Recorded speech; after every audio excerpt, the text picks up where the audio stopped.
মাকসুদ কামালকে বিভিন্নভাবে শেল্টার দেওয়ার চেষ্টা করা হচ্ছে। সেটা অন্তর্বর্তীকালীন সরকারের পক্ষ থেকে বিভিন্নজন চেষ্টা করছে। বিশ্ববিদ্যালয়ে যে এখন শিক্ষকদের যে সংগঠনগুলো আছে তাদের একটা পক্ষ তাকে বিভিন্নভাবে সেভ এক্সিট দেওয়ার চেষ্টা করছে। কিন্তু আমাদের অবস্থান পরিষ্কার যে মাকসুদ কামাল ঢাকা বিশ্ববিদ্যালয়ে আমাদের ভাই বোনদেরকে মেরে রক্তাক্ত করেছে, বহিরাগত নিয়ে এসে আমাদের ভাই বোনদের উপর হামলা সে করেছে। সেই মাকসুদ কামালের বিচার এই স্বাধীন বাংলাদেশে হবে এবং মাকসুদ কামালের সাথে ওই সময় যারা বিশ্ববিদ্যালয়ের প্রক্টর প্রক্রিয়ালবর্তীতে ছিল, বিশ্ববিদ্যালয় পড়াশোনা যারা ছিল, সবার বিচার এই স্বাধীন বাংলাদেশে হবে।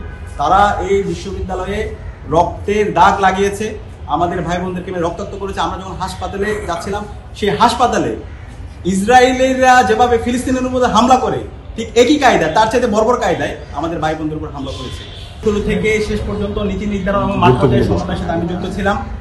একদম আন্দোলনের সবচেয়ে ক্রুশাল সময় যখন ছিল, যখন ইন্টারনেট ব্ল্যাক আউট ছিল, কারফিউ জারি ছিল, ওই সময়ে সকল অংশীদারদের সাথে আন্দোলন সমন্বয় করা, সেকেন্ড লেয়ারে যারা সমন্বয়ক আছে তাদেরকে সেফ হোমে নিয়ে যাওয়া, দেশীয় আন্তর্জাতিক যত স্টেক হোল্ডার আছে তাদের সাথে কমিউনিকেশন রাখা এবং সামগ্রিক তত্ত্বাবধানের সাথে আমি জড়িত ছিলাম। এবং আপনি যারা ওই সময়ের আন্দোলনের ফ্রন্ট ফেসে ছিল এবং বিভিন্ন জায়গা থেকে যারা হেল্প করেছে, সেটা সাংবাদিক, সিভিল সোসাইটি, বুদ্ধিজীবী এবং সবার সাথে যোগাযোগ করলে আপনারা সেটা ইনফরমেশন পাবেন। একই সাথে সারা দেশের বিশ্ববিদ্যালয় পর্যায়ে যারা সমন্বয়ক ছিল, বিভিন্ন রাজনৈতিক দলের নেতৃবৃন্দ যারা ছিল, ছাত্র সংগঠনের যারা নেতৃবৃন্দ ছিল এবং আলেম ওলামাদের রিপ্রেজেন্টেশন, সবার সাথে আমার কোঅর্ডিনেশন হয়েছে এবং শেষ পর্যন্ত আন্দোলন চালিয়ে নিয়ে যাওয়া এবং সবার সাথে সমন্বয়ের সাথে আমি জড়িত ছিলাম। 19 জুলাই থেকে 23 জুলাই পর্যন্ত সারা দেশে একটা গণহত্যা এবং শিশু হত্যা সংঘটিত হয় এবং এই সকল গণহত্যা এবং শিশু হত্যা, শিক্ষার্থীদের উপর নির্যাতন, নিপীড়ন, এই সকল ঘটনার সাথে খুনি হাসিনা এবং ওই সময় বিশ্ববিদ্যালয়ের প্রশাসন, মাকসুদ কামাল নেতৃত্বে যে প্রশাসন ছিল তারা জড়িত ছিল।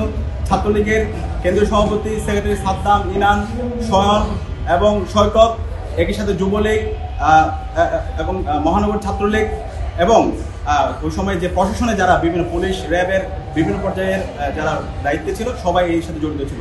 তো আমাদের সামগ্রিক জবানবন্দিতে আমরা ঘটনার বিস্তারিত প্রবাহগুলো জানিয়েছি এবং আমরা আশা রাখছি এই ঘটনাগুলো যে খুনি হাসিনা এবং তার যে টিম ছিল, যারা এই গণহত্যার মাস্টারমাইন্ড ছিল, তাদেরকে দ্রুত সময়ের মধ্যে দেশে নিয়ে এসে, খুনি হাসিনার তো রায় এসেছে, পাশাপাশি তার আশেপাশে যারা মাস্টারমাইন্ড ছিল তাদের সবাইকে এই স্বাধীন বাংলাদেশে তাদেরকে বিচার নিশ্চিত করার মাধ্যমে আমরা শহীদদের আত্মাকে আমরা শান্তি পাবো।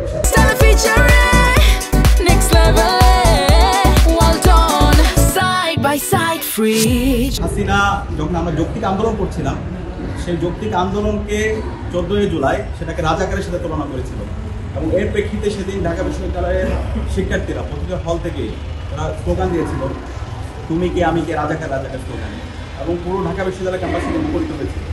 সেদিন হাসিনা ঢাকা বিশ্ববিদ্যালয়ের ভিসিকে নির্দেশ দিয়েছিল আর তাদেরকে দমন করার জন্য, শিক্ষার্থীদেরকে দমন করার জন্য এবং তাদেরকে বহিষ্কার করার জন্য, এবং ইতিমধ্যে একটা অডিও রেকর্ড ফাঁস হয়েছে। এবং ওই সময়ের বিশ্ববিদ্যালয় ভিসি মাকসুদ কামাল ছাত্রলীগের সন্ত্রাসীদেরকে, ছাত্রলীগের সভাপতি সাদ্দাম, ইনান, সৈকত এবং শয়ন সবাইকে তার বাসায় নিয়ে গিয়েছিল এবং বহিরাগত নিয়ে এসে শিক্ষার্থীদেরকে দমন করার জন্য নির্দেশনা দিয়েছিল এবং সেই নির্দেশনার অডিও আপনারা ইতিমধ্যে পেয়েছেন। পরবর্তী দিন 15 জুলাই রাজভাস্কর্যে আমাদের একটি শান্তিপূর্ণ কর্মসূচি ছিল। সেই শান্তিপূর্ণ কর্মসূচিতে ছাত্রলীগের সন্ত্রাসীরা, যুবলীগের সন্ত্রাসীরা এবং বহিরাগত নিয়ে এসে আমাদের শিক্ষার্থীর উপর নির্মমভাবে হামলা করেছিল।